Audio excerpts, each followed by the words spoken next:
Good morning, good afternoon, good evening, whenever you might be listening to this. My name is Sutton Def, and you are listening to Sudden Reactions, episode 42. And those of you guys who are new to this show, this is a show where I react to any and everything that piques my interest, any and everything that piques your interest as well. And if you want to know how you can submit topics, videos, discussion pieces, whatever you got, all you got to do is send them to my at handles at Sutton Def on Twitter or Instagram. I'd appreciate that. It is Friday, guys. We made it to another weekend. We made it to another week, and it's Friday, March the 6th. And let me just say this before I get into anything too deep, right? I fully expect, and this is mainly for those of you guys who are watching live. If you're not watching live, you probably already know what I'm talking about. I do fully expect for huge Ravens news to drop while I am on this stream. Okay. Lamar Jackson just tweeted as of 10 minutes ago from when I'm filming this. He tweeted a GIF from a training day, Denzel Washington, when he goes boom, right? And he put the emoji, just the simple smiling face emoji, right?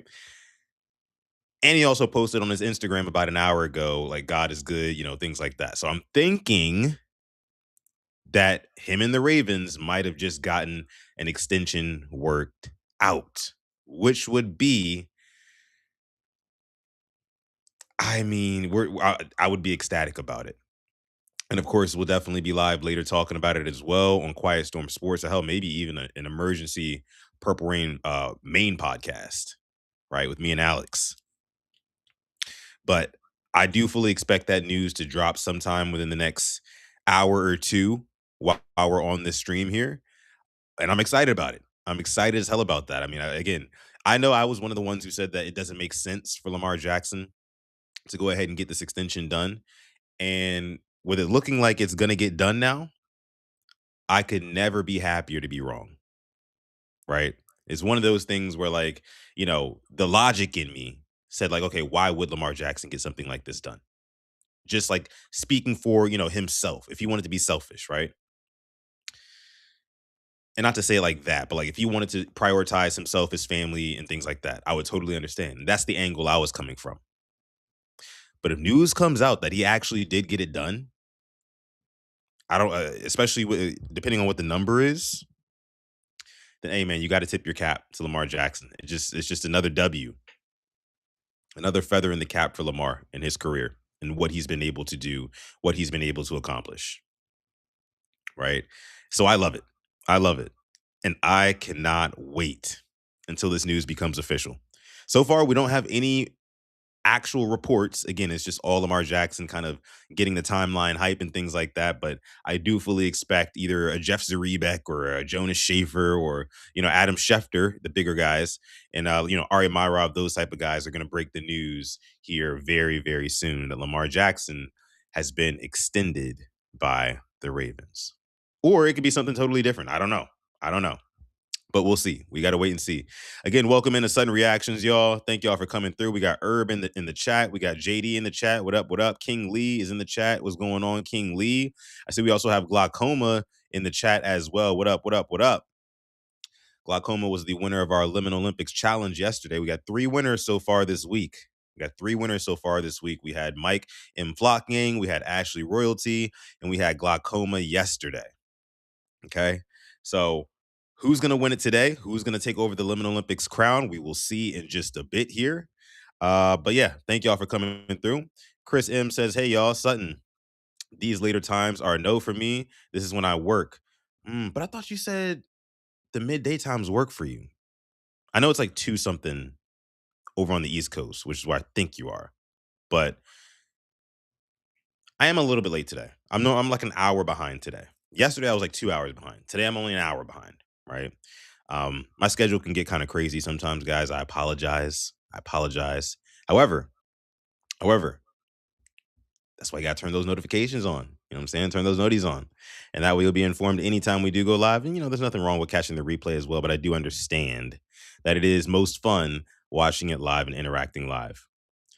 Big Twan is in the house, says the guaranteed money means everything to these players. That's why he would do it. Yeah, fair. Fair. I get it. I get it. Um,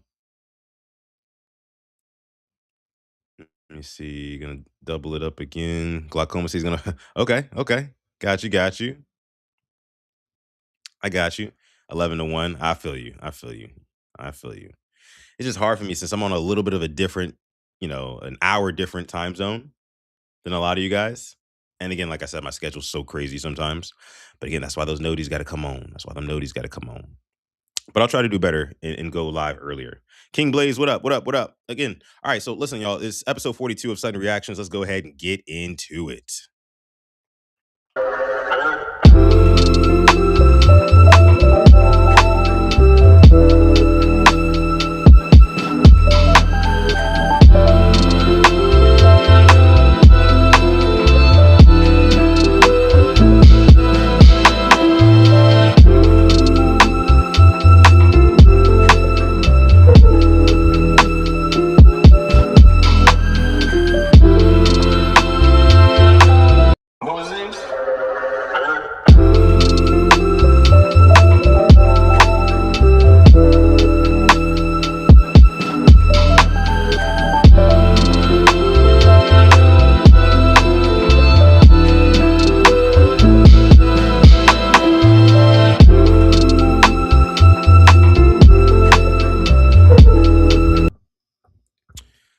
All right, all right, all right. Yes, sir. We are back with another episode of Sudden Reactions. Again, y'all, this is episode 42. Before we get into anything, though, on this episode of the show, please be sure to leave a like, aka a thumbs up on this video, and also be sure to subscribe to the channel as well if you are new. And as you guys can see down below, if you are watching and tuning in from the Purple Rain Podcast YouTube channel, shout out to you. You guys know we do the simulcast on both channels here for this show.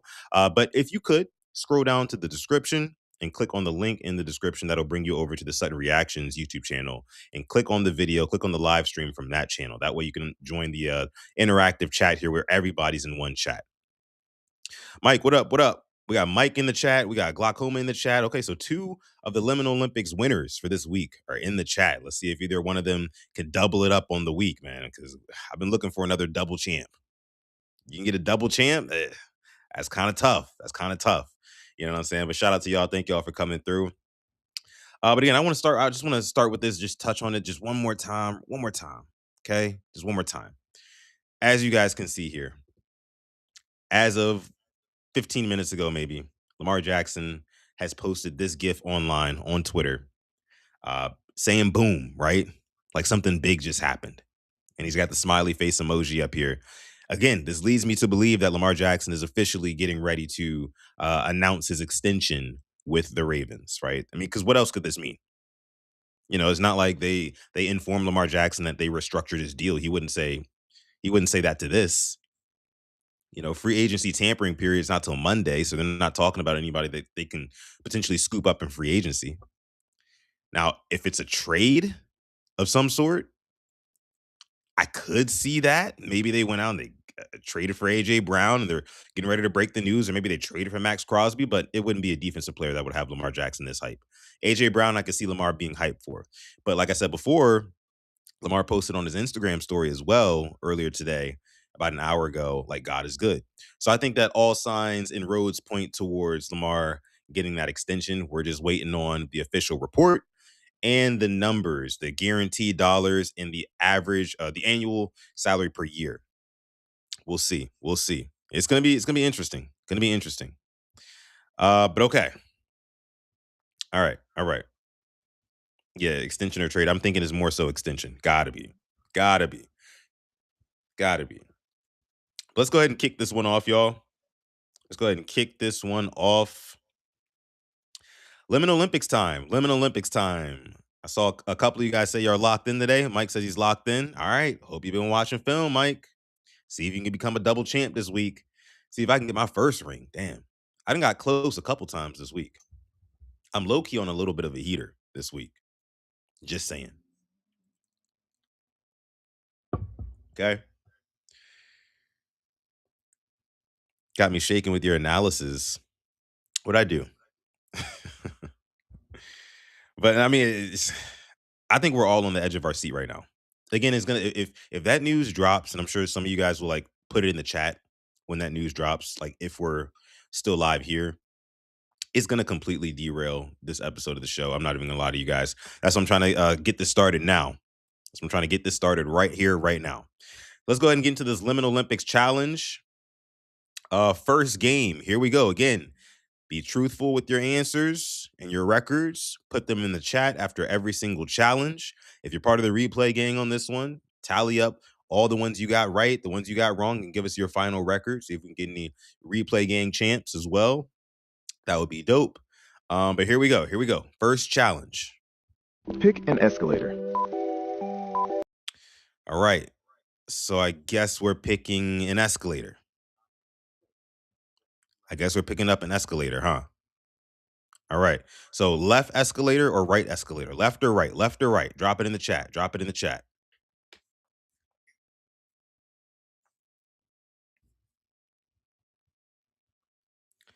Left or right? Left or right? Where we going? Where we going, chat?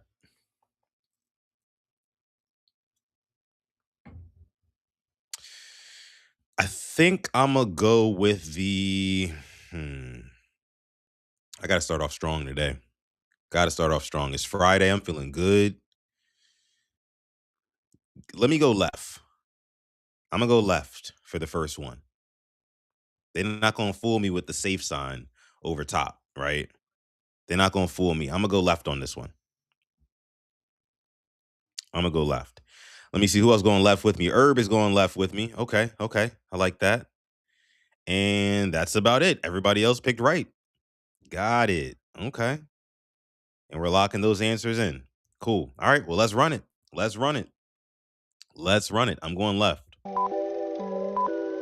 Your choice will decide where you stay for the next 72 hours. 72 hours stay. 1, the playrooms. Okay. You step into a bright room with cartoony clouds drawn on the walls. In front of you are multiple yellow spheres with smiley faces on them. They slowly roll about when you don't look at them. Exploring this place, you notice just how strange the architecture is, and yet still, in here, you are reminded of your childhood. If you find 2 huge spheres, one red and the other blue, fighting, do not intervene. The winner will lead you into a cozy room where you are provided with food and rest. Congratulations, you're safe. That ain't bad. Escalator hey, look, 2, that's a W right the there. Cursed Palace. You step onto cold blue tiles with a small bag of supplies, seemingly in an Hey, Herb, we up. We up. 1-0, baby. Castle. In front of you are many homes also made of blue tile. They all emit a warm light. However, no matter what you do not go inside them. Each house contains very hungry entities that will do anything to lure you in. Standing still is also not an option. The more you stay in one place, the more your smell settles in, and you will attract the creatures. Your best bet is to keep moving and avoid the areas that are seemingly inviting. Good luck. Damn. Oh, wait, what's going on? Did you pick the wrong choice again? Don't worry, you're safe for now. Next time, invitations, pick the opposite door and we will meet. We must discuss something important. See, what the hell? Pick an escalator. I don't know what that was all about, chat. I don't know what that was all about. I don't. But that's a W. That's a W. Your boy is 1-0. 1-0 so far on the day.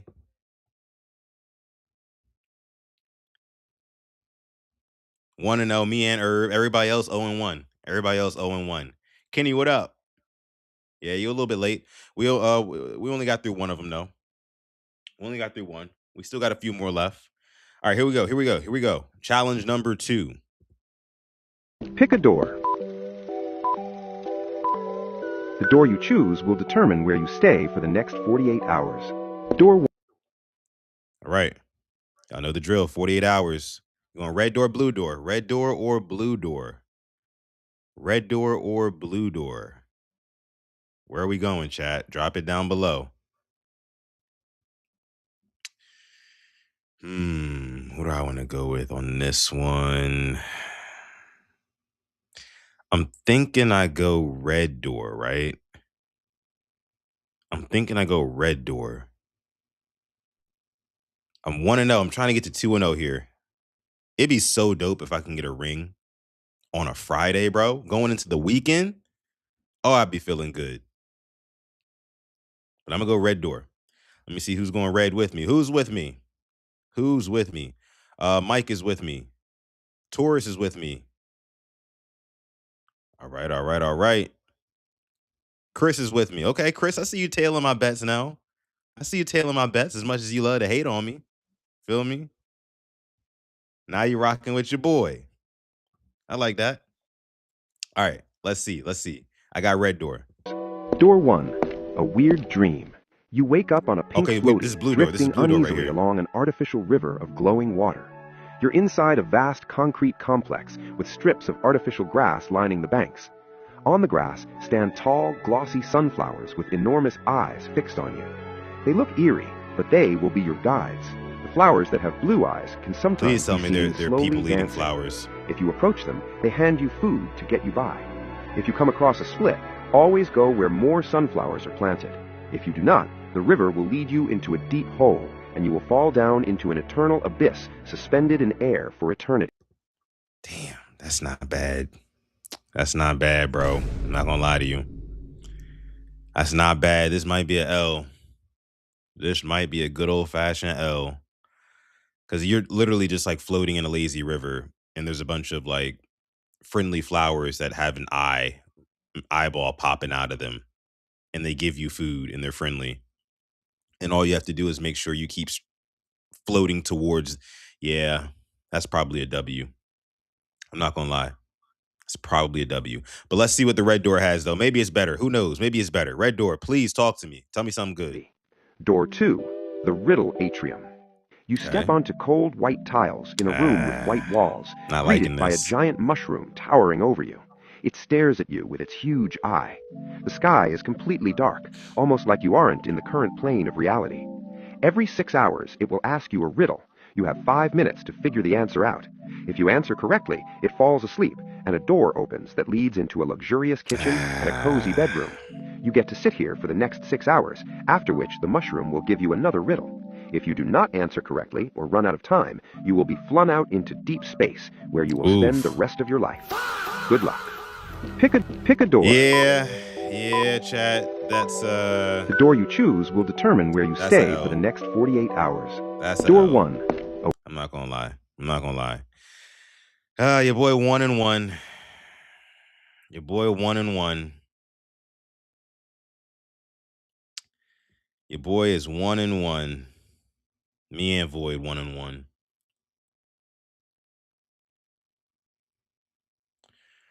I mean, both had bad fates, Taurus, but like it's a lot easier to avoid the bad fate in the first one, right? Because all you got to do is just keep going towards the flowers, right? You're literally just sitting in a lazy river the whole time, and it said as long as you keep going towards the flowers and you don't go the path that doesn't have the flowers, you're good, you're straight, And they give you food and all that, but who's really nailing a riddle every 6 hours? Riddles are meant to like fool you. Riddles are meant to leave you stumped. You know what I'm saying? And if you're stumped on any one of these riddles, right? And you've got to do at least what, like, you got to solve 5 of them a day. And I think it was a 48-hour thing. So 10 of you got to solve 10 riddles. You just got to know 10 riddles. That ain't happening. Or else you get flung out into space. Yeah, you're probably getting flung out into space. Not gonna lie. Y'all know I got to be honest, even if that was my pick, and it was. So your boy is 1-1, unfortunately. You could say both are cooked, but I'll take the lesser of the two evils, you know. So I'm 1-1. We're gonna keep it moving though. Who's 2-0? I think we got somebody who's 2-0 in the chat. Let me see. Herb is 2-0. Got you. All right, Herb is in the lead right now. Herb is in the lead. Here we go. Here we go. Third challenge. Here we go. Pick a door. The door you choose will determine your fate for the next 100 hours. All right. And you said 100 hours. 100 hours. Red door or blue door, y'all? Which one y'all taking? The red door or the blue door?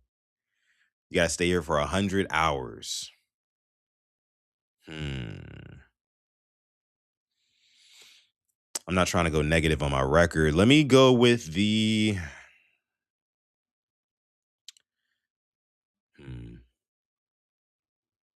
Do I stick with the red or do I rock with the blue on this one?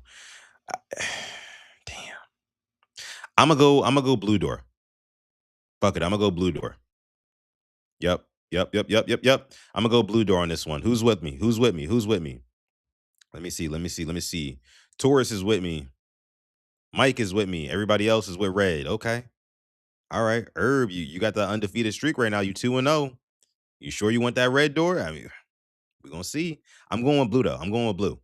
Let's see. Blue door, talk to me. I think they're probably gonna go red first though. We'll see. 100 hours. Door 1, the Yeah, blue indoor door. Come on. playground. Come on, blue door. You Indoor wake up playground. inside an abandoned indoor playground. The lighting is very dim here. You have These to are use a normally flashlight not good, to see y'all. properly. Food is hidden inside slides, and you can also find batteries. These normally are No very matter bad. what you do not jump inside the ball pit. A swarm of Okay. entities hide inside, and you will See? be pulled down instantly. Try Damn. to use your flashlight sparingly. You will need it to fight off the warden. Oh, He hell roams no. around the playground, searching for intruders. When you flash him, he freezes in place. If your flashlight is dead, This nigga got run for your life. Wolverine. Bro. That is a L, dog. I might as well just chalk it up 1 and 2. That's crazy. That's crazy, dog. Let me see what's behind the red door, though. Show me something. Door 2, the Sea Lord's home. You wake up on a tiled Okay. staircase on a small sand island. All around you is an ocean of dark blue water. The sky is foggy and the air is wet. A giant fish with legs emerges from the ocean. You can ask him any question. He knows all the answers. The Lord prides himself in his knowledge, so for the rest 100 hours, he will make you read 1,000 books. If you succeed, you return with any item of your choice to the real world. Before you depart, a dark, thin entity emerges. Last episode, you agreed to discuss something. It tells you that soon a battle between it and the angel will happen. It needs your help. If you are on his side, comment tall guy. If not, comment angel. Your choice will decide. Interesting. I don't know the lore behind that last part. I really don't.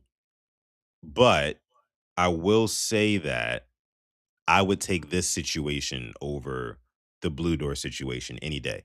Now, I don't know how, realistic it would be to read 1,000 books in 100 hours. I don't know. I don't know. But again, at the end of the day, I would take that situation over the blue door situation. So listen, if you pick the red door, shout out to you. Clap it up for yourselves.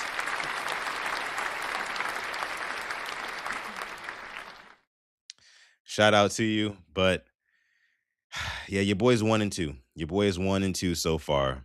And I think that means Herb is 3 and 0. Yeah. No, I'm gonna give it to red door on that one. I'm gonna give it to red door on that one. Red door deserves that win. Because listen, anytime that there's a play place involved, it's probably an L. It's an L, right? Not a whole lot can get worse than that. I'm just saying. Let me see. All right, let's move on, y'all. Let's move on. What up, Asmodeus? What up, Asmodeus? All right, we got one more before the bonus round. Your boy is 1 and 2. Trying to bounce back. Here we go. Pick a door. This choice will determine your fate for the. All right, where we going? Which door? Yellow door or green door? Yellow door or green door on this one? Where we going, y'all? Yellow door or green door?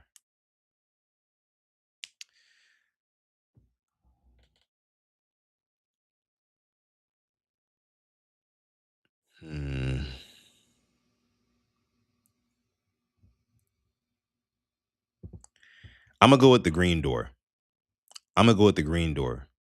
Just so if I'm right, I can play the. Yeah, I like that. I'm gonna go with the green door on this one. Let me see what y'all say in the chat, though. Who's with me on the green giant? Let me see. King Lee, Asmodeus, Mike, putting that undefeated streak on the line. Taurus says green as well. Stretch 52 says green. King Blaze says green. All right, so we got a lot on Team Green over here. Okay, I like that. I like that. I like that. I'm going to go with the green door though. I'm going with the green door. Trying to get above 500, man. I am. I'm 1-2. It's not really looking too hot for my ring chances today. Is what it is, but we move. Let me see. Void says yellow door. Okay. All right. Yellow door looks like it's going first. Let's see what y'all got. Yellow door. Your fate for the next 150 hours. You wake up in a calm 150 hours, forest. damn. The air is cool. The breeze is refreshing. Gnomes inhabit these woods. They are small and very friendly. They live in houses built in trees. Their living conditions are surprisingly organized. Upon seeing you, they offer you a welcoming warm cup of coffee and a comfortable place to sit. They ask you many questions, constantly, so much so that it almost starts to mildly irritate you. Food here is easy to find. Mushrooms, wild berries, and vegetables grow near. Nothing is poisonous. Fresh water can be found at the pond. It's safe to drink and very refreshing. They have a guest bed made for travelers you can sleep in. It's small but surprisingly comfortable. Enjoy your stay here. Bruh. Come on, dog. You gotta be shitting me. You have got to be shitting me. Because what are we talking about? Like, what are we doing now? What are we doing? Like, for real? Like, gnomes in a garden? And the worst part about it is they ask you questions. But there's food everywhere. They even give you a guest bed. Okay. I see what we're doing today. I see what's going on. It's looking like your boy's finna be 1-3, but maybe my green door has something good behind it. We'll see. Let's see. The forest is relaxing and you have nothing to worry about. Door 2. Come on, green door. You wake up in an empty waiting room, cold and hungry. You immediately see a set of chairs. They look poorly managed and unsanitary. The air reeks of dirty laundry and decay. The clock on the wall is completely still, as if time is frozen. You are in an infinite building of waiting rooms. Each door leads to a new but almost identical waiting room. Sometimes doors can be locked. Locked doors will require you to break them with force. But be careful. Making too much noise will result in the receptionist unlocking the door. If you run into human-like entities sitting in chairs, whatever you do, do not interact with them. They're not human. Food is almost impossible to find. In order to find food, you have to go through countless waiting rooms. It's almost always crackers in a juice box. The bright fluorescent lights make sleeping or resting extremely difficult. They're constantly beaming on you 24/7. If the lights ever start to flicker, immediately hide under the chairs in the room until the lights turn back on. The receptionist is looking for you. Your stay here will be unpleasant, but hope you can survive the 150 hours. Yeah, chat, that's another L. Another L for your boy. Not gonna lie to you, bro. Not gonna lie, today's just not my day. You know, I thought with it being Friday, sun is shining outside. Seasonal depression almost over. It's daylight saving time's about to start. I thought it was my time, my era.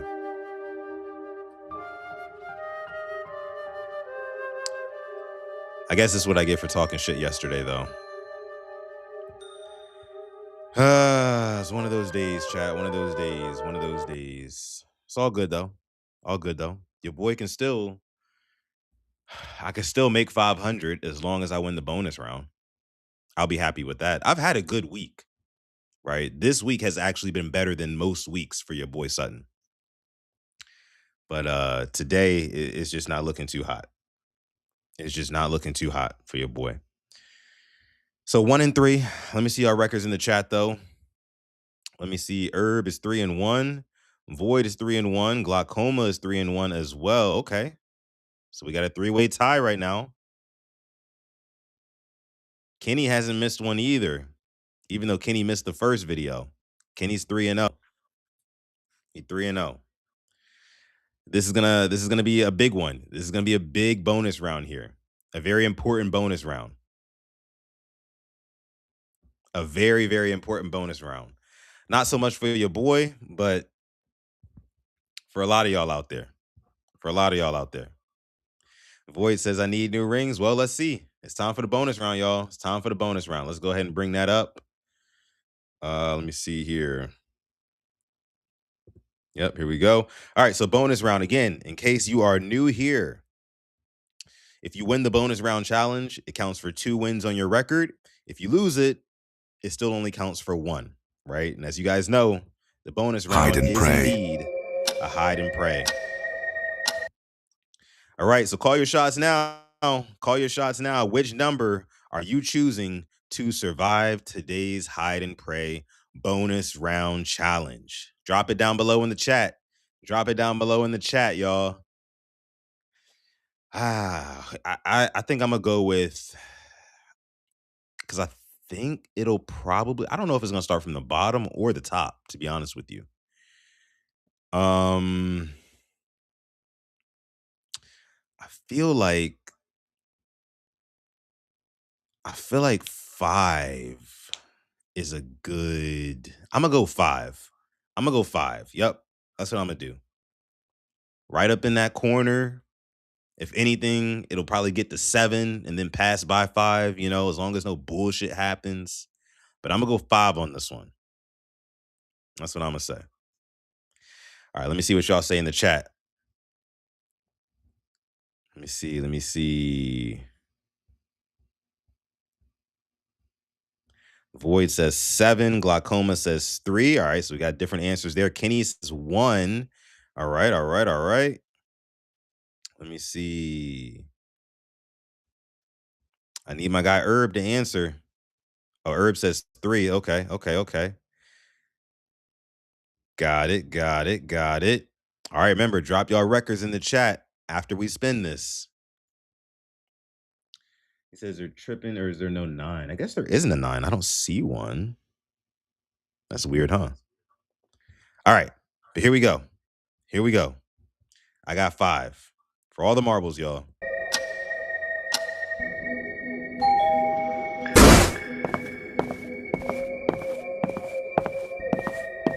Help me! Oh, there's 9. It was 9 up out of there.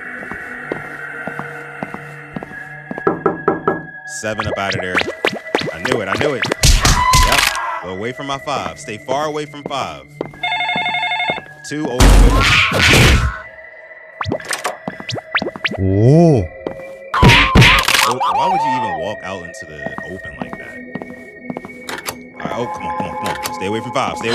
Come on, dog. Why you walk through 2 doors? You just did way too much, bro. 6 out of there. Out of there. Sorry, Taurus.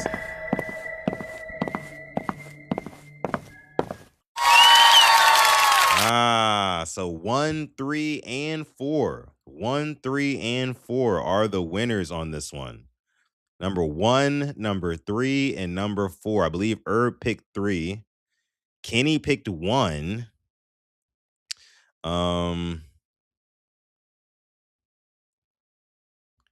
Glaucoma picked 3 as well. Dang. We got some time. I don't know how y'all did this, bro. All the people who were like in the running. All the people who were in the running, man. Let me see. What did Void pick? 7? Oh yeah, Void, you're cooked. No ring for you today, unfortunately, Void. Unfortunately. Came close though. But it's looking like it's gonna be between Glaucoma, Herb, and Kenny. Kenny came in a game late, but he still went undefeated, right? So it's low key like a 3-way tie, right? Damn. I mean, that's kind of crazy.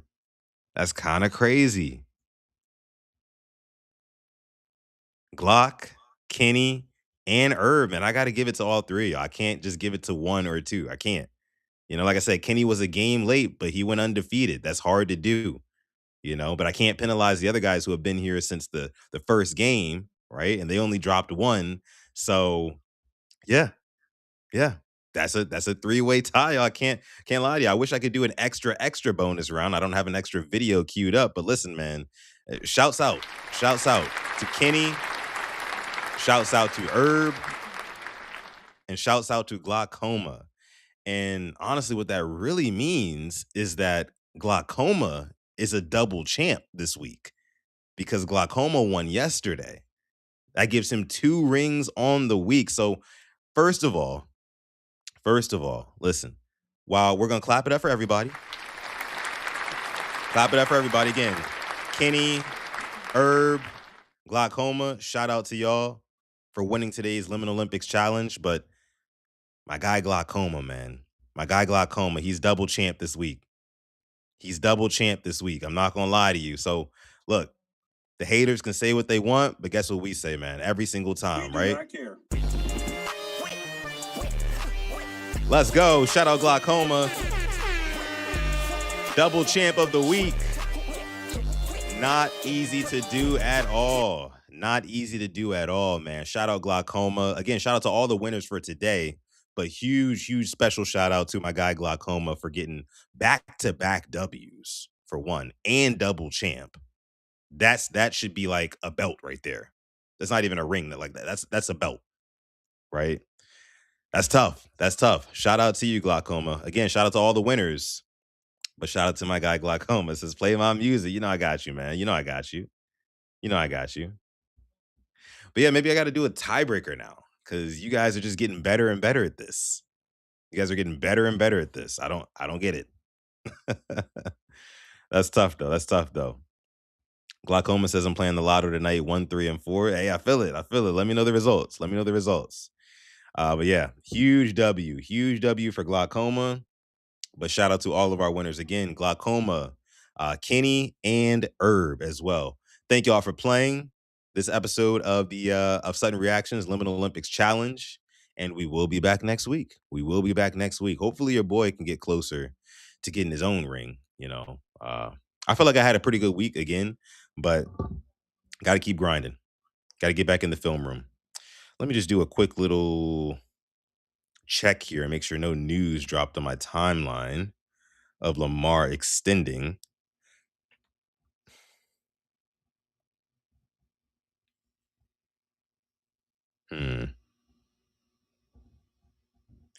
Apparently, Rashawn Gary was a free agent, is a free agent now.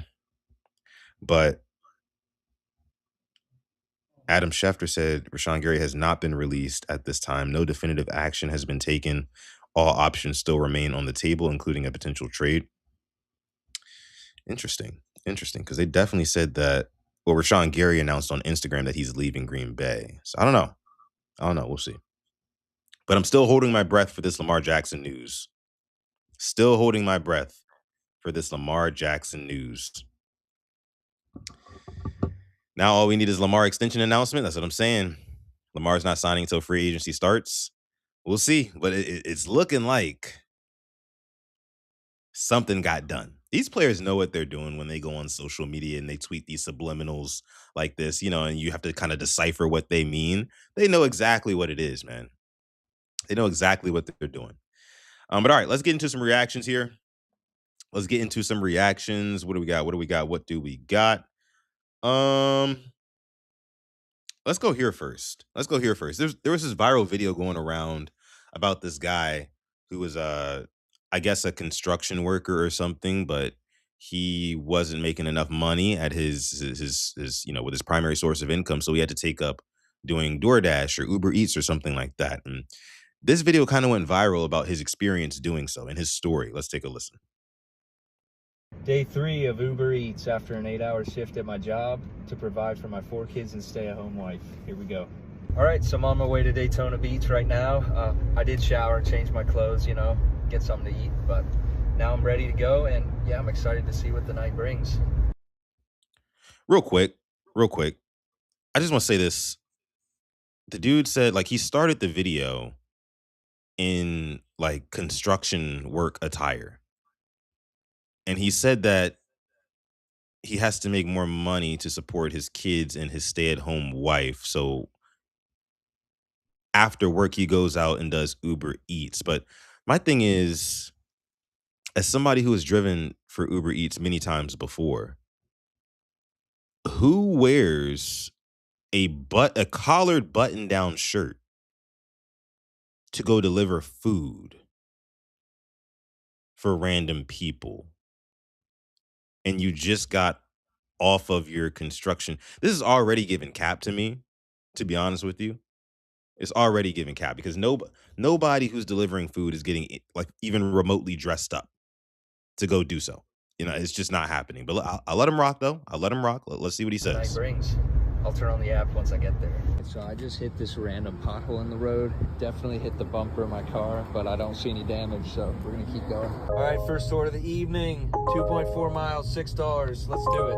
$6 for 2 miles. That's not bad. All right, this is a That's not shop bad. and deliver order. So I'm walking into Dollar General right now. All right, so I need to pick up 5 items. So it has me scan the items, guys. And then like the way he's talking about, oh, so it actually has me scan the items. It sounds like he's never done this before. Which is why again, it's giving like performative year. I want to know what y'all think too. There we go. All right, so far so good. That wasn't so bad. Check it out. That seems pretty good. All right, I just finished my first delivery. Now I'm going to 7-Eleven. I keep seeing comments telling me I should do DoorDash. So on my next video, I'm gonna do DoorDash and see how it compares. All right, it was definitely a little bit sketchy in there, but I'm fine. We're gonna deliver this stuff. Should be good. Come down the driveway to the screen-in area. It's pitch black out here at this house. All right, guys, I survived. Got another order coming in. Let's do it. I'm hoping that'll be my weirdest one of the night, but hey, life is full of surprises, so. There's Pizza Hut right in front of me, but I'm not seeing it. Oh, there it is. It's dark. All right, that took forever. It sure smells good though. I'm really starting to put a lot of miles on my car doing this so much. Hello. Hey, this is your Uber Eats driver. I'm looking for your place. I don't really see any numbers on the building, but I think I'm at the right spot right outside the door. Hey, oh yeah, it had me on the other side. Yeah.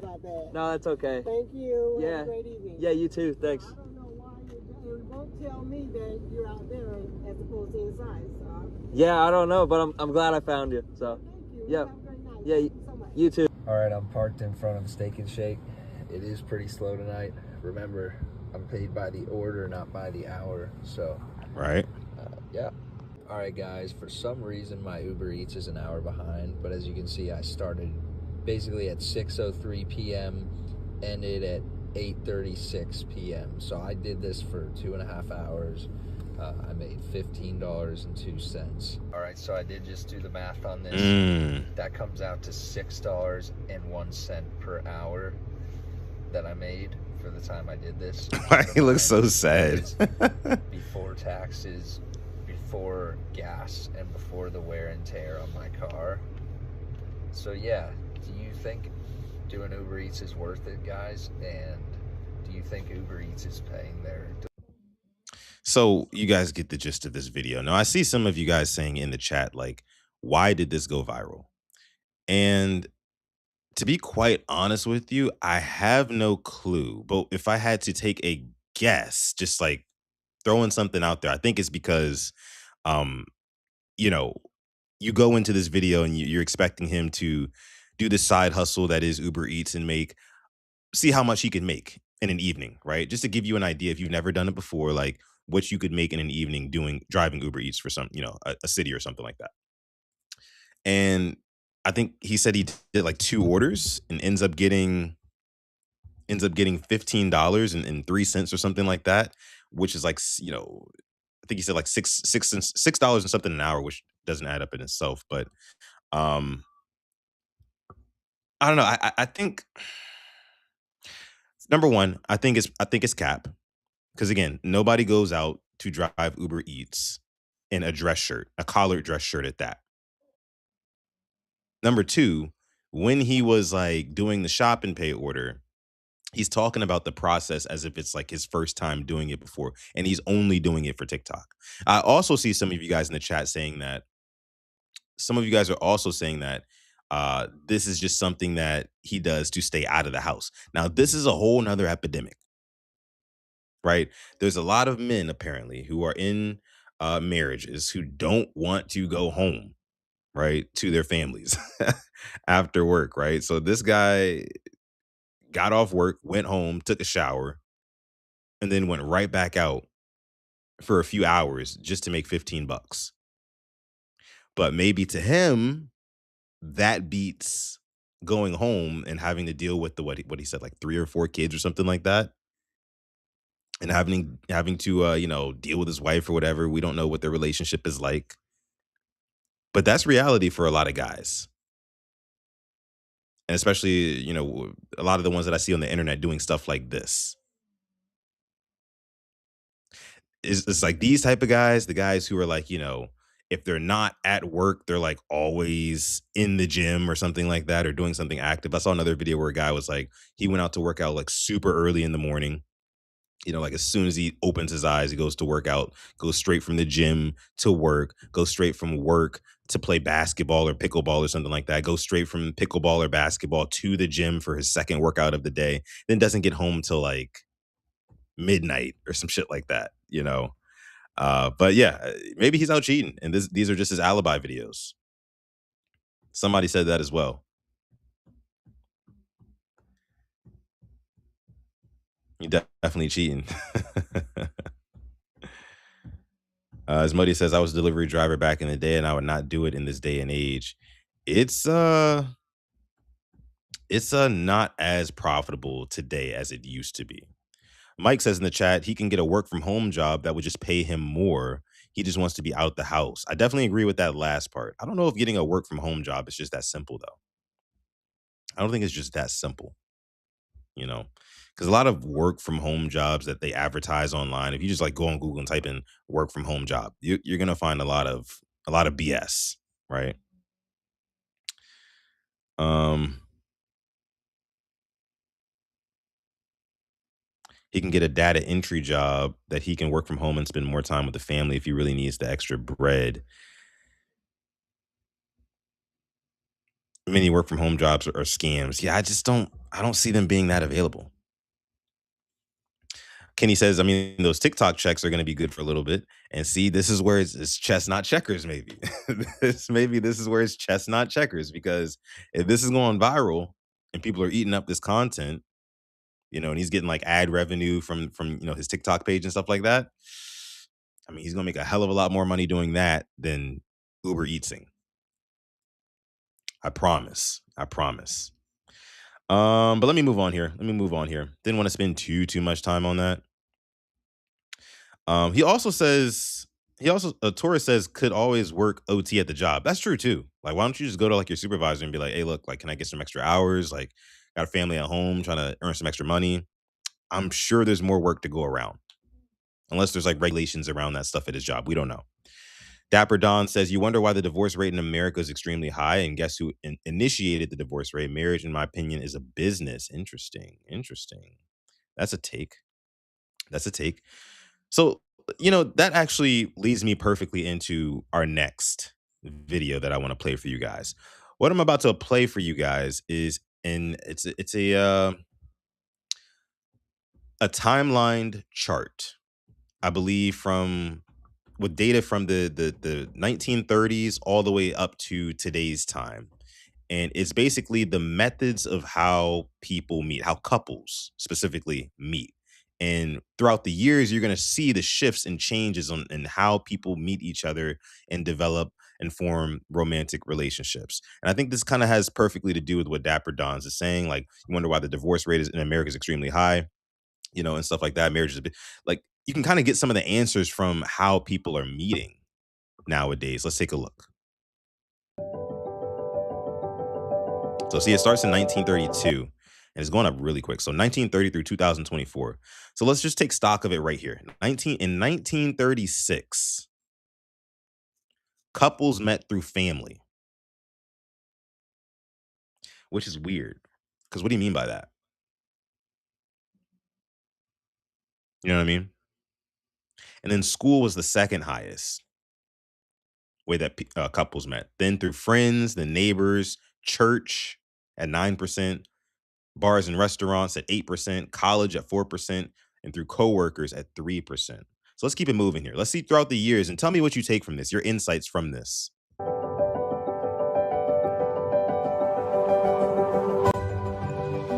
Turn down the volume a little bit. So you can see, and by the way, look at this, guys. Look at this, guys. Look how in 1959, you can see, of course, no internet, right? So online dating was not a thing yet. Not a thing. And most people in the 50s and 60s, it looks like, were still meeting their spouses through friends and family. Which I guess, can you argue if there's a better way to do it than that? You know, I think that would probably be the best way. Like if you meet through like a family friend or something like that, like, your families already know each other. I feel like that would lead to more long lasting relationships or marriages and things like that. But let's keep it moving though. Let's get into the 60s. So let's see, by the end of the 60s. Okay, so by the end of the 60s, I guess it was a big party scene because a lot of people now are meeting in bars and restaurants, more so in school as well, and really starting to threaten meeting through friends and family. Interesting. Interesting. All right, let's see through the 70s what happens. Okay, so this is interesting as well. This is interesting. So in the 70s and leading into the 80s, even now you see people meeting through family no longer at the top spot. So now it's mostly through friends and it's also through coworkers. So in our individual social lives that have nothing to do with our immediate families, in the 80s, in the 70s and 80s, that's when people started to, meet people at work and then meet through friends as well. So it seems like people just started being more social, right? In the 70s and 80s, as opposed to the 30s through the 60s,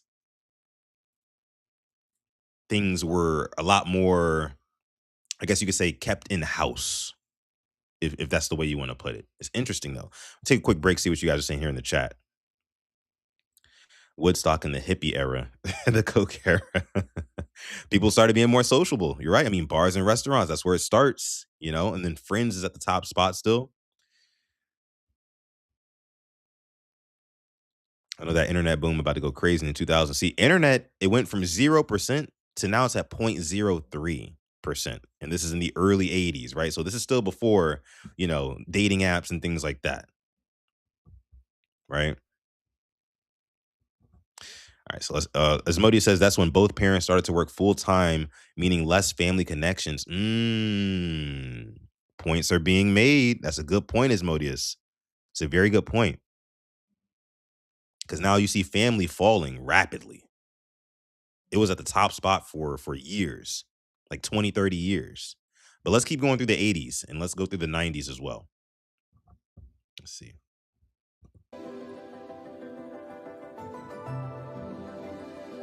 So work is going up and up and up. Like people are meeting at work. Then it starts to fall. Oh, but then you see what's happening now. You see what's happening now. And like at a record pace, that online, people meeting online is heating up, man. And this is just 2003.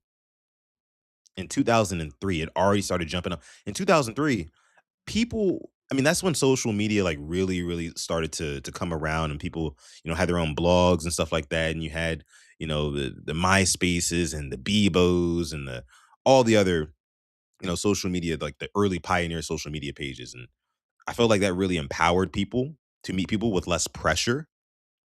And that's why you see it kind of skyrocketing like this and how people met in the early 2000s. Still fascinating. Fascinating. Let's keep it going though. Let's go to about 2010. Oh, stop in 2012. So by 2012, people were meeting online more than in any other way in 2012. But that makes sense though, because 2012 was when well, it might have been before that as well. But that was when dating apps they started to become actually popular, right? And it was seen as like an actual tool. Like if you can't find love, hop on this website or hop on this app and you can be matched with somebody. That's when like matching started, I feel like, around that 2012-ish era. But it's fully taken over from here online. And then of course friends is second, and then coworkers is third. It makes sense. It makes a lot of sense to me. You know, single people meet love interest through mutual friends all the time. Single people meet love interests through coworkers all the time. Even though people like try to demonize that, like, oh, you should never, be romantically involved with somebody who you work with. It's like, I mean, well, you spend 5 days a week with the same people, right? It's eventually, you'll probably end up meeting somebody, unless you're just like repulsive yourself. I don't know. But it's interesting what we see here. And then bars and restaurants are down to 10%. But I think a lot of that, again, is just taxed by a lot of people who are staying home and meeting people online. Let's keep it moving though. Jeez, look at that gap widen. I didn't know that the gap was this wide, bro. And here we are. So this is 2024. Obviously, it's 2026, but this gives you a good snapshot here of how people meet nowadays. And when you compare it to how it was back in the 30s, it's of course such a stark difference because the times changed, yes. But for it to be this wide of a margin between people meeting online and anything else, like the second closest is friends. Like only 13% of couples meet through mutual friends in 2024, while 60% of couples meet online. That's over half. The majority of couples that met each other in 2024, they met online through social media. What does that say about us? What does that say about human connection? Is that healthy? Right? Interesting.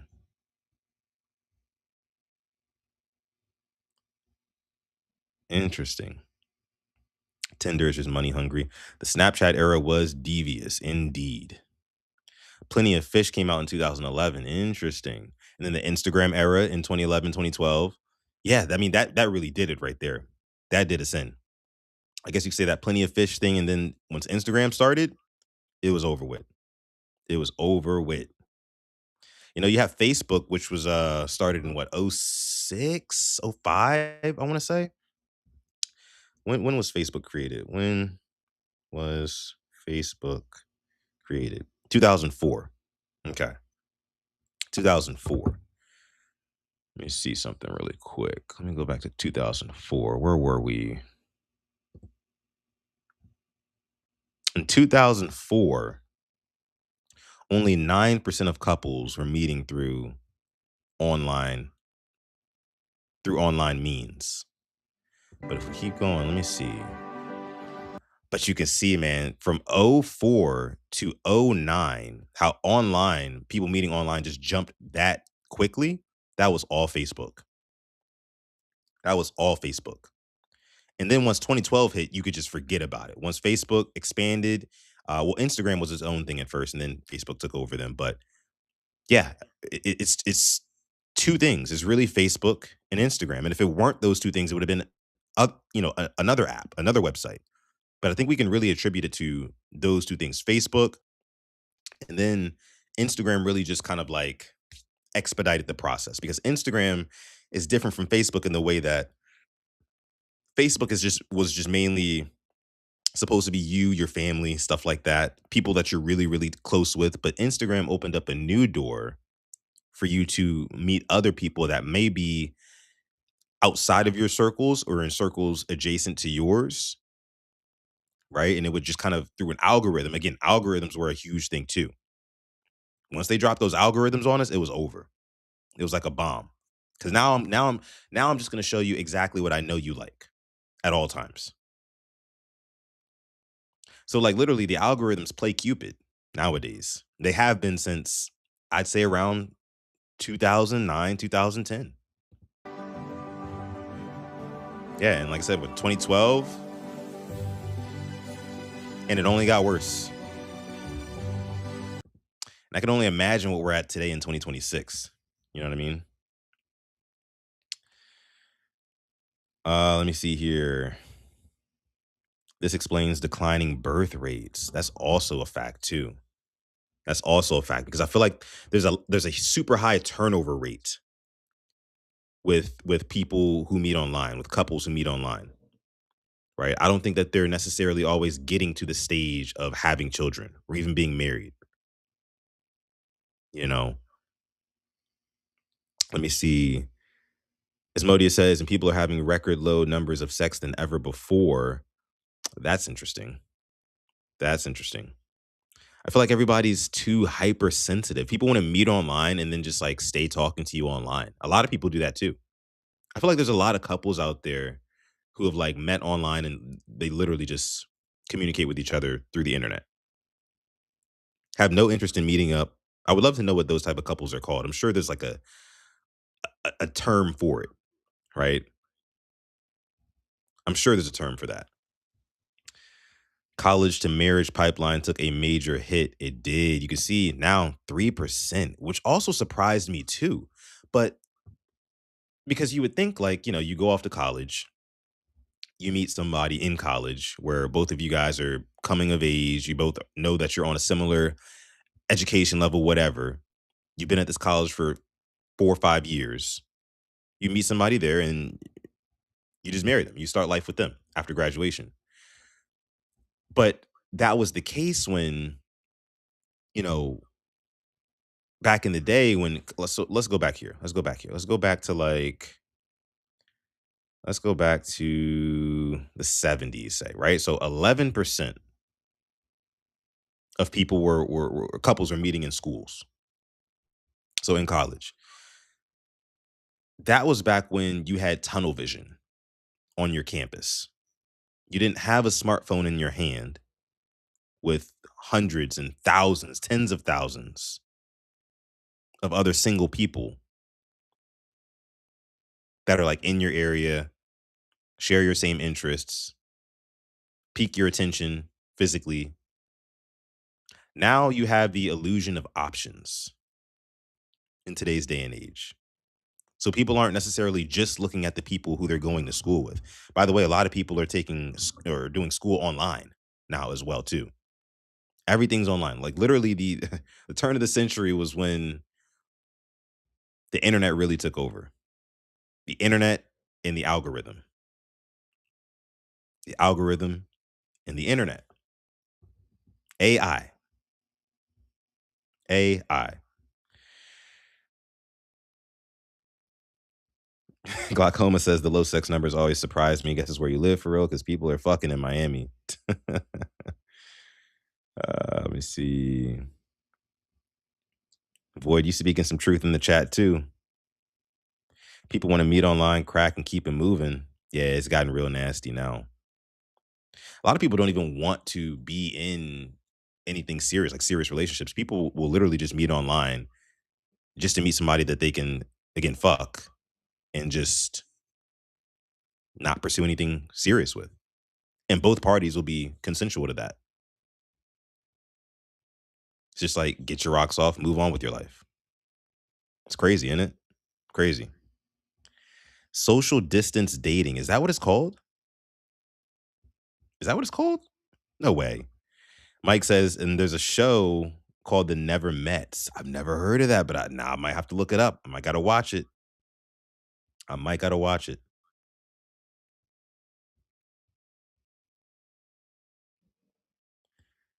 Let me see. Colleges are some odd places now. Colleges nowadays, I haven't been on a college campus in some time, but I feel like colleges nowadays are just like a lot of them, depending on where you go, a lot of them are just like a political battleground nowadays. You know? Herb says he just came up with that. All right, let's move on, y'all. Let's move on. What else we got? Let me get into this now. Because this has been I saw this last night and it's been bothering me. You guys can see it in the title of this video. Netflix is freaking evil. They are evil. And I don't know if you heard the news, but what I'm about to share with you is going to drastically change how we look at Hollywood, movie theaters, streaming, TV show, all of that. All of that. So as you guys know,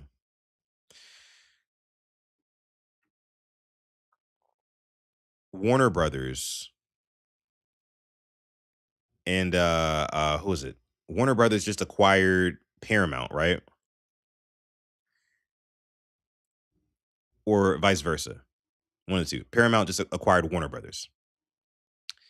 And Netflix also wanted to buy Warner Brothers, but they got priced out of it. So what happened was Paramount acquired a legacy catalog when they bought Warner Brothers. They acquired a legacy catalog of tons of different franchises, movies, TV shows that we're all familiar with. Some including, I believe, like Breaking Bad, some of the best of all time, Game of Thrones. You're even talking like news networks like NBC, the entire HBO, by the way. Paramount acquired all of that in $120 something billion deal, I think it was. So they basically just bought a shitload of content. And Netflix was like, you know what? We wanted to buy all that content and have it all under our roof, our Netflix roof, but we're not going to outbid you for it. Instead, what we're going to do is make more of our own movies and TV shows, but we're going to do it in a way that you now cannot keep up with. You cannot keep up with us. You might be thinking, Sutton, what are you talking about? I'm confused. Let me show you something. Let me show you something. This man that you see on screen here, his name is Ben Affleck. Some of you guys might know him or be familiar with his work. Let me read this headline here. Netflix acquires AI filmmaking startup founded by Ben Affleck, who will serve as advisor to streamer. What does this mean? What does this mean? There's a lot to read here, but I have to read through all of it because it's very, very important. Okay. Netflix has acquired Interpositive, a startup founded by Ben Affleck that makes AI-powered tools for filmmakers. It says here, the system that Netflix just bought builds AI models from a film's dailies to assist with post-production tasks like color grading, relighting, visual effects, while keeping filmmakers, quote, at the center of the process. Netflix's CCO says the technology will provide creatives more choices, more control, and more protection for their vision. Now, what does all that mean? That basically means Netflix brought an AI company, an AI system that makes the jobs of everybody who goes into making a film obsolete. So, when you go to the movies, right? And by the end of the movies, let's say you're going to watch a Marvel movie. Everybody likes to sit through the credits of a Marvel movie to see if there's that teaser at the very, very end after the credits, that post-credit scene, But as you're watching the credits, you see all of these names, thousands of names coming down the screen. It's like, oh, this person was the visual effects artist, and this was their entire team. And there'd be like hundreds of people just for visual effects. Oh, this was the lighting team. Hundreds of names just for lighting. These were the grips, the gaffers, the this, the that. There's a bunch of job titles that go into filmmaking, like physical boom operators, things like a bunch of different shit, you guys. What Netflix is doing with this AI system that they just acquired is using AI to replace all of those jobs. All of those jobs. So Netflix, I'm going to get into how much they acquired this company called, again, Interpositive, a startup founded by Ben Affleck. Again, they're taking away all these jobs from filmmakers, and what's going to happen is Netflix is going to be able to create a lot more content, yes, because they don't have to pay people as much. So ethically, morally, it's wrong. Yes, they're going to be able to protect their bottom line. They're going to make way more money making films and TV shows in this manner, right?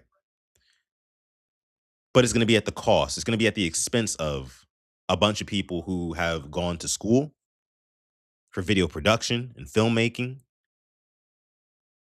and they're basically going to be kicked out of their job because of AI.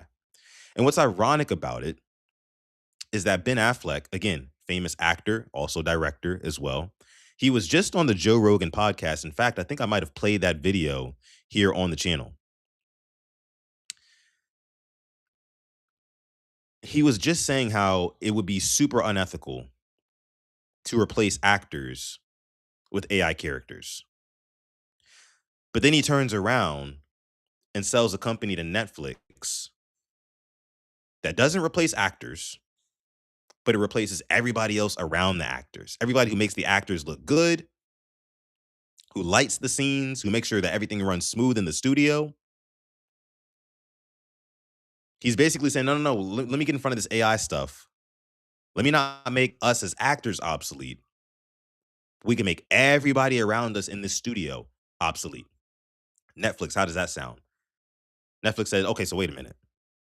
You're telling me we can make movies without a film crew, without a studio? All we need is you actors? That's all we got to pay? Sign us up. And that is evil.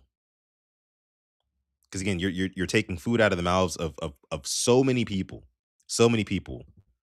who have those jobs. And I want to get to what you guys are saying here in the chat, but let me read this tweet here that kind of explains it more in detail.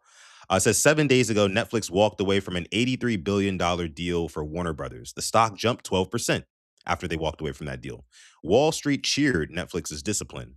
And the very first move Netflix makes with its newly preserved balance sheet is buying a 16-person AI startup that's been in stealth mode for 4 years. That's the signal. Netflix looked at two paths to competitive advantage. You either spend $83 billion to acquire a legacy content library, or you spend an undisclosed sum, almost certainly less than $100 million, to acquire technology that changes the economics of every piece of content you produce going forward. The math on interpositive is what matters. It says here, and this is where you got to pay attention, Netflix spends $20 billion a year on content. Visual effects and post-production typically run 20 to 25% of a production budget. That's $4 to $5 billion annually, flowing through color correction, relighting, environment work, and continuity fixes, things like that. If Interpositive's Daily's trained model, basically this AI model called through this company called Interpositive, this 16-person startup, you're looking at $400 to $750 million in annual savings that compound across every title in the slate. This is billions of dollars that Netflix is going to save just by spending somewhere around $100 million or less for this system, for this AI model.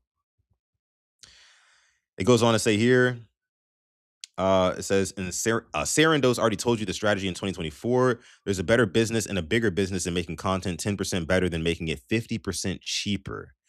Interpositive lets Netflix do both. Train a model on a production's own footage, use it to fix continuity errors, adjust lighting, handle environment work. The filmmaker stays in control. The post-production timeline compresses, quality goes up, and cost per title goes down. So again, it benefits Netflix 1,000%. It says what Affleck built is also strategically different from what every other AI company is doing. It's different from Sora, Runway, Kling. They all generate video from text prompts. But what Interpositive trains on a production's actual dailies and works within the existing filmmaking pipeline. That distinction matters because it means Netflix can offer this to creators without triggering the AIs replacing artists alarm that nearly shut down Hollywood in 23. But that's exactly what's going on, though. That's exactly what's going on. You can pitch it to us like, oh, yeah, we're still going to be able to, keep filmmakers and people who do all XYZ jobs and things like that. But no, eventually we're going to lay off all those people because it just doesn't make any sense because the AI can do their jobs in seconds, right? We can make movies. We can crank movies out way faster. We can have them be better quality and we pay less for them. So why have all these people employed for no reason, It says Netflix just walked away from the biggest media acquisition in history. Its first acquisition after a 16-person team that could reshape the cost structure of a $20 billion content machine. That tells you where the leverage is moving. It's going to be crazy. What up, Zeke? Mike says, Sutton, that's why I'm confused because I remember that Affleck interview. That's what I'm saying, bro. That's what I'm saying. It's nasty because it really feels like he's only protecting himself. And he's worked with so many people, I'm sure, in his career, uh, lighting guys, again, visual effects guys, post-production, like editing guys in editing bays and things like that. He's done all that, worked closely with a lot of those people, especially even as a director. And the fact that like you basically just paid 16 group of, a 16 a group of 16 guys to come up with this AI model that's going to take the jobs away from all of your colleagues that you've made and all the connections that you made over the years. That's fucked up. And of course, Netflix being big corporate business, right? Big content, just like people say, big pharma, big whatever, big content. That's what Netflix is. Hell, Warner Bros, Paramount, all of them. Big content is going to buy up that idea and run with it. Tora says I'm not bothered by this, and honestly, bro, not everybody's going to be bothered by it. But when we talk about, people's livelihood, this is going to affect that. This is going to affect that. Maybe not yours. And again, for most of us, like I said, Netflix is going to be able to pump out more content. I guess supposedly better content, and for less money. But what you should be looking out for, since Netflix is going to be spending a lot less money, will they come down in price for their subscriptions?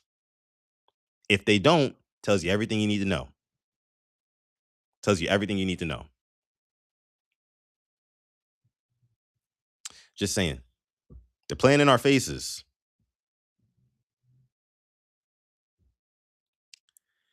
Void says where one door closes, another opens. Someone's job has to be to oversee the AI functions. Computer science related jobs are about to boom. Not saying it's right, but it works. Yes, and this is where I agree. I agree when you mention, you have to be able to adapt or you're going to get left behind. Totally agree with that. Fine. Um but I do think that we're pushing towards a society that is going to utilize AI so much to where you have AI overseers, right? You have AI that strictly does the job, and then you have AI that proofreads it. It's going to be all like a fleshed out system. It's where you really don't need anybody anymore.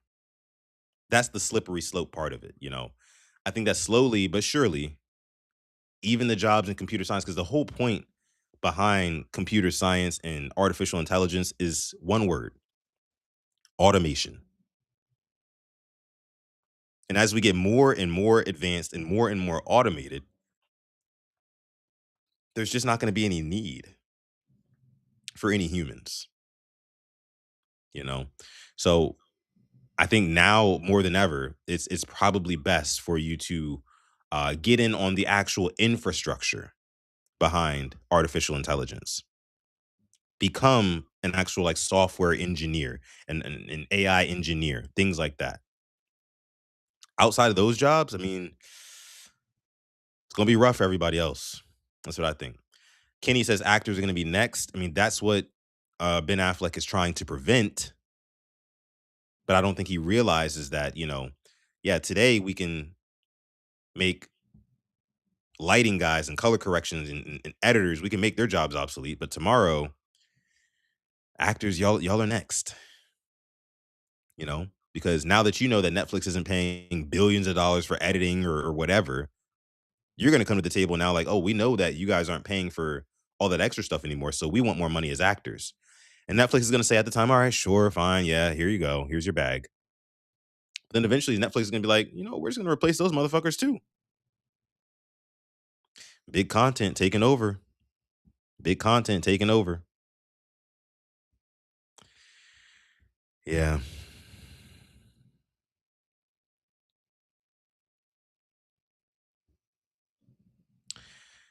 Let me see. Kogan and Stretch in the chat here says no, they'll go up if anything. Very few products out there go down in price after they've gone up, which is true. I mean, it's just like you would think. Like I believe they would get so much more brand loyalty though if they could just like make themselves have the best content, but also the cheapest price. Right? I think Netflix right now is probably like for the cheap plan. I haven't looked at the prices in a minute, but I would assume it starts at around what, 13 bucks a month? Let me see. Let me look real quick. Let me look real quick. Netflix subscription plans. So they offer three main ad-free or ad-supported monthly subscription plans in the US as of early 2026, ranging from $7.99 a month to $24.99 a month. $8 a month with ads at 1080p. Then it jumps to $18 a month, 1080p with no ads. Which who wants to watch Netflix with advertisements? So I assume most people out there are paying for that standard package, 18 bucks a month for 1080p streaming with no advertisements. If you can just get us down to about 15, 14 bucks even, right? 14, 15 bucks, somewhere in that range. Because we know how much money you're going to be saving with this. We know how much money you're going to be saving. I don't know. Netflix is also competing with Prime Video. Only a matter of time. Only a matter of time until, this type of technology gets disseminated to all of the big content players in the space now. Netflix, Hulu, hell, I mean, Paramount and Warner Brothers. I wonder how they're going to move after this. Rocking with my HBO subscription. I am too. I like HBO for sure.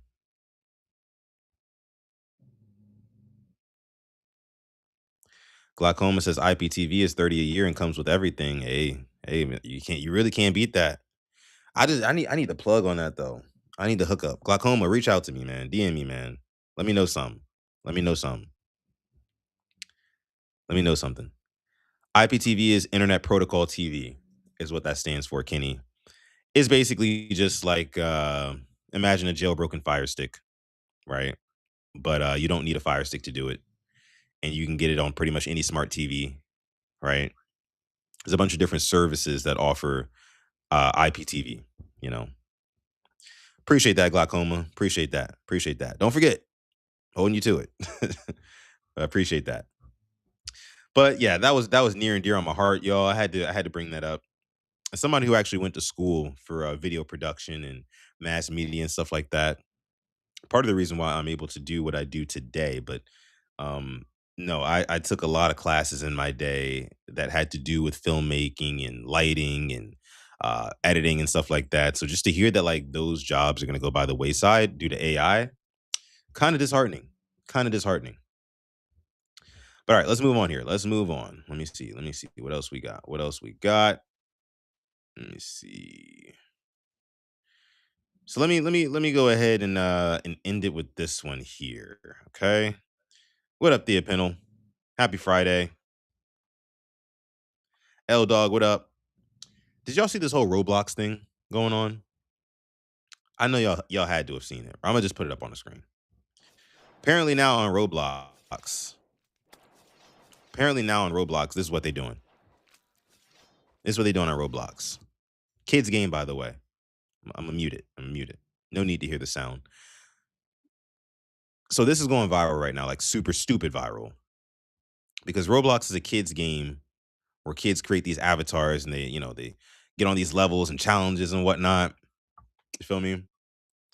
And somebody posted a video of this going on in, I guess, one of the Roblox servers. It's like a good old threesome action here. Good old train action. Feel me? And I'm not gonna play the whole thing, right? I'm just gonna go ahead and pause it right there. We don't need to see much more. You guys get the gist. But again, this is supposed to be a children's game. And this kind of goes back to the conversation we had yesterday about the toy in the store that the mom picked up, and she wasn't approving of what the toy was doing. The toy was twerking. I think building off of that, piggybacking off of that whole situation, this is why we don't want our kids age 4 and up, right? Playing with toys that promote sexual behavior. Because first it's a toy, and that's normalized what the toy is doing. But then it leads to the kid getting 8, 10 years old, 11 years old when they hop on Roblox. And now they're doing this, you know, because they're just so desensitized to the idea of sexual acts. It's disgusting. Again, Roblox, let me look up the average age of the person who plays Roblox. I might be surprised, honestly.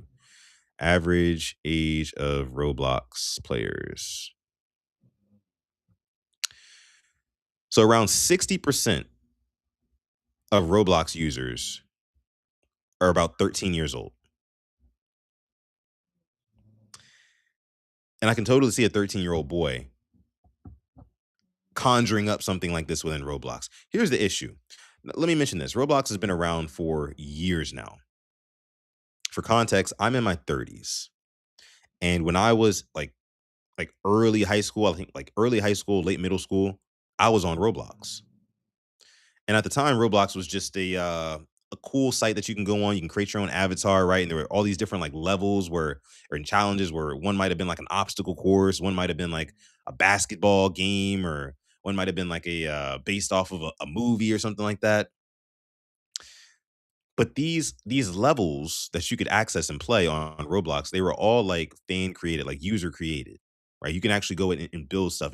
It's low key like an open source RPG, right? Role playing game. It's like an open source RPG. And what I mean by open source is that anybody can get in and make their and design their own levels and design their own avatar. And this is what you get from that. This is what you get from that. This is what happens when you give 13-year-olds, 12-year-olds, 11-year-olds even, A, an internet connection, B, an open source platform with a fun ass game like Roblox, where they can actually manipulate the game and do exactly what they want to it. C, also, we live in a day and age now where the youngest of kids, like 10 years old, they're electronic geniuses, right? They know how to code, they know how to hack, they know how to do all this different type of stuff. Plus, they're just starting to become horny for the first time. The concoction of all those things, all those like 4 things that I just mentioned, that's how you get this. That's how you get this.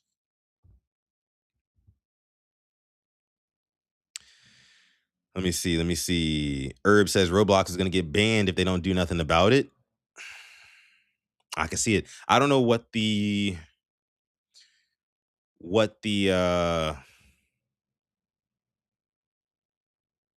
I guess you could say like claim would be. Like if somebody were to sue Roblox, right? Which I'm sure is going on right now actively because there's millions of kids around the world, especially in America, that play this game faithfully. And if somebody's parents saw their 11-year-old in a server and this was going on, some Karen around the world, or just hell, some regular parent is gonna do their due diligence, right, and sue the pants off of the owners of Roblox. Void says my future kids are sticking with Minecraft, not doing this road bullshit, and I feel that. I feel that because Minecraft. I had a thought about Minecraft while I was just talking about Roblox. 'Cause Minecraft is just so much more like, how do you say, like it's just basic. It's just like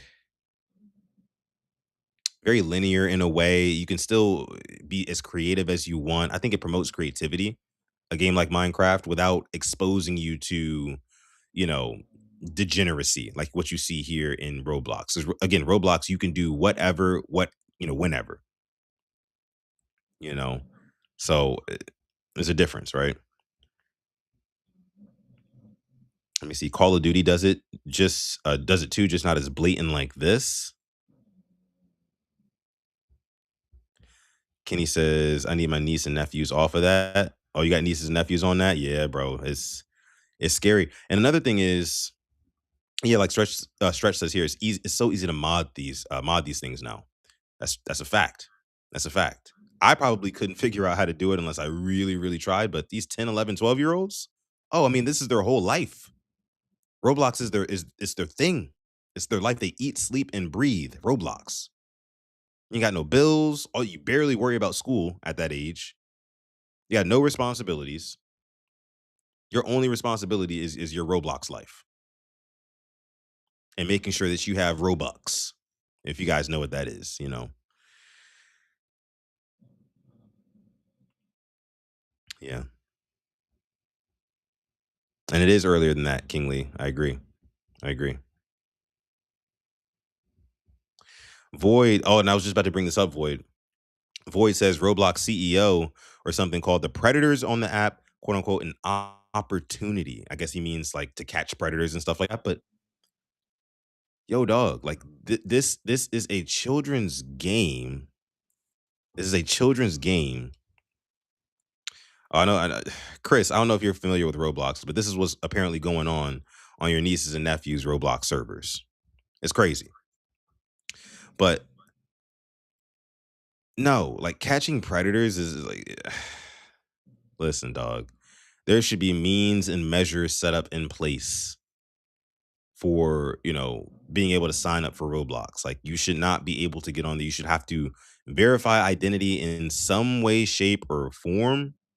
You know, you should have to have parents make the kids accounts. Like kids shouldn't be able to make accounts on their own. Some sort of measure has to be set up to keep adults, creepy as adults, off of the game. Because you have adults who are in servers just like this. You know, you may have like some 48-year-old sicko walking around with his little virtual Roblox avatar and finds like an innocent 9-year-old little girl or little boy who's just on Roblox and they happen to be in the same server.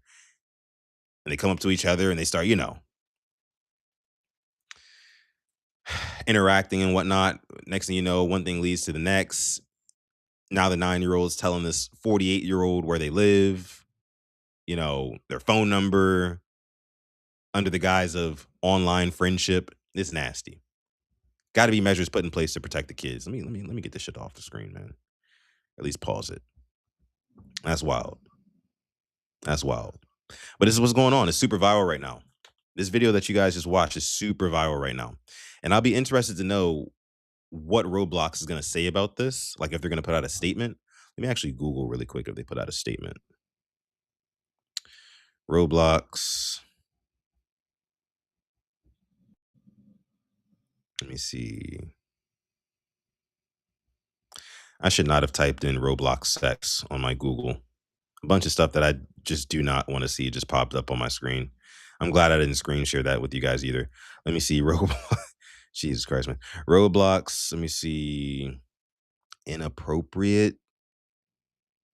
Let me see. Had to be something recent, right?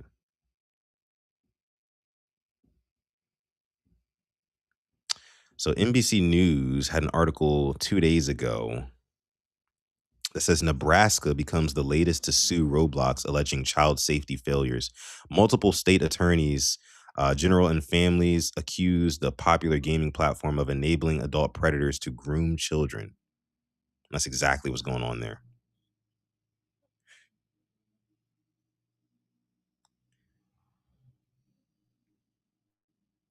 Interesting.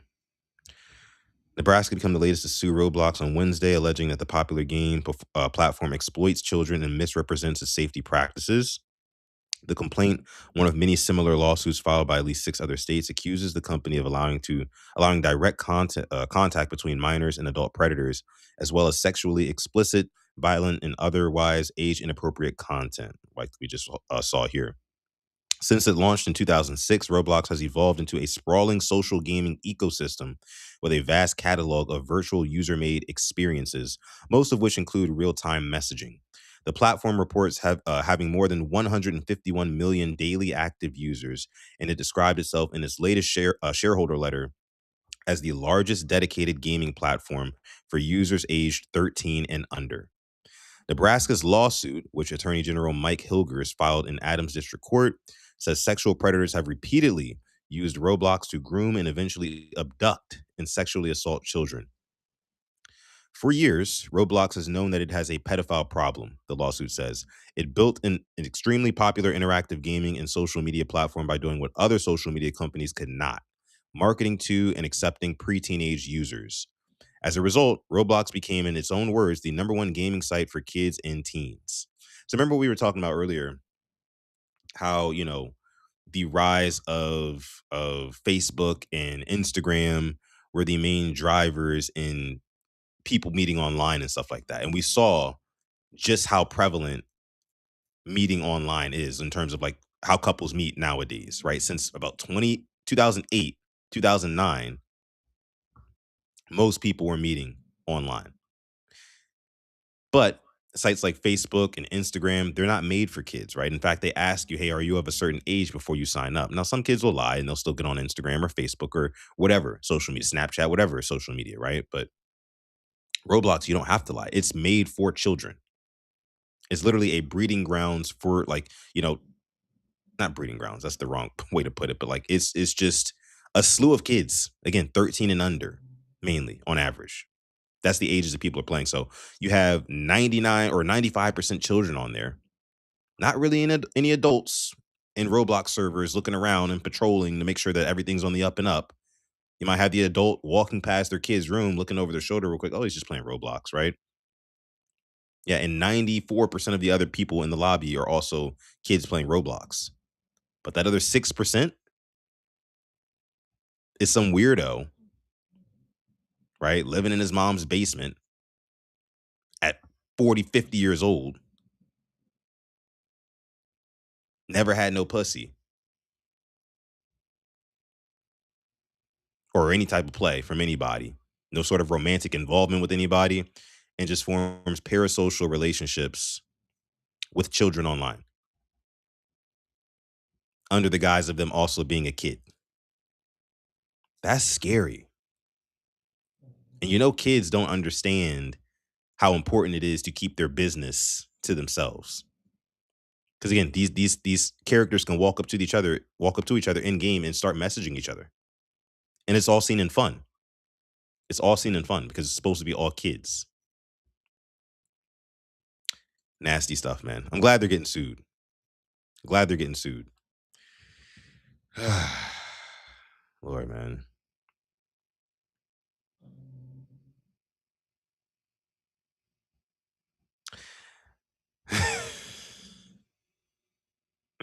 Jeez, man. You guys are funny. Knowing Roblox, they would say we'd leave it in the hand of parents to monitor the activity of their children. We pride ourselves on freedom of creativity and will do no such thing to limit said freedoms. Mike says it's a parenting issue. But I don't know if I can say that though. I think when it comes to like protecting the children, there should be there's a right and a wrong to everything, right? And I think that like in hindsight, as somebody who grew up on these type of websites from time to time, I wasn't doing none of the stuff that you see here. But I think it's wrong, especially in 2026, to have basically social media apps for children, because that's all this is. That's all this is. It's just social media for children that adults can also access. We know what social media does to us as adults. It ain't healthy. And Roblox is doing nothing but feeding a direct pipeline from their platform, Roblox, which is a social media app for children, a direct pipeline to, and I'm not even talking about like the sex trafficking, child endangerment, assault, things like that, but just a direct pipeline, even for the kids who don't get abused, who don't get stalked or whatever. You're training their brains so early that the social media is important. They're going to go from Roblox, and they're going to drop that straight to Snapchat, Instagram, all that stuff. They'll already be hooked. They already got you.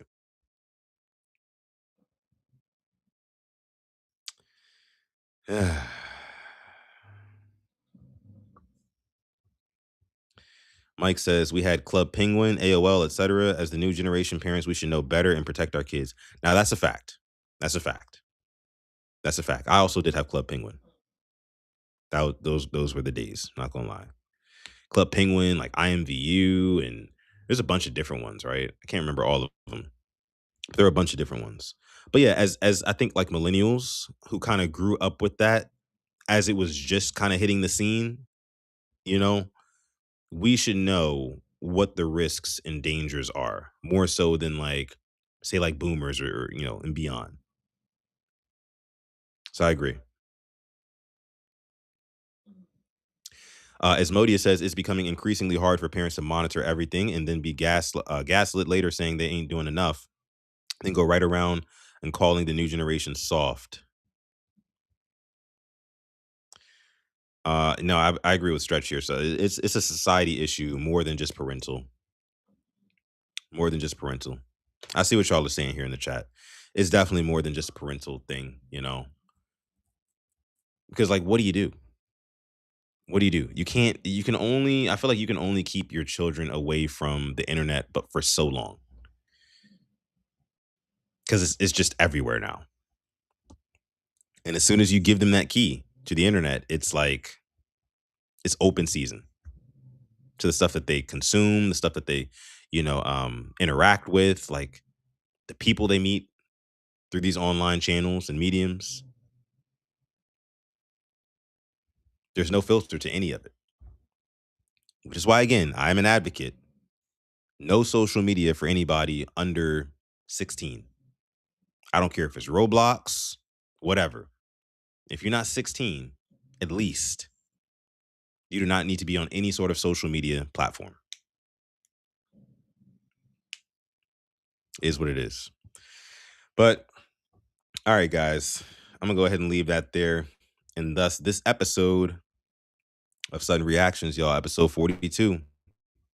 Episode 42. We got another one in the books, y'all. Another one in the books. I'm very, very happy and pleased that we didn't get news of Lamar Jackson's contract extension just yet. I'm very pleased about that, but I feel like that news is right around the corner. Okay, it's right around the corner. And when that news does drop, we will be live. And hopefully you guys come through on the Purple Rain Podcast YouTube channel. Again, shout out to each and every one of you guys who are watching live. Shout out to each and every one of you guys who are watching the replay of this episode. Again, my name is Sutton Def, and you are listening and or watching Sudden Reactions. It's been episode 42. We will be back on Tuesday of next week. So make sure you stay tuned in, stay locked in by liking the video, subscribing to the channel. But with that being said, guys, it's been a great one. Love you guys. Stay positive, test negative, and never, ever, ever forget, even on the rainiest of days, to call God. Catch you guys in the next video. Peace.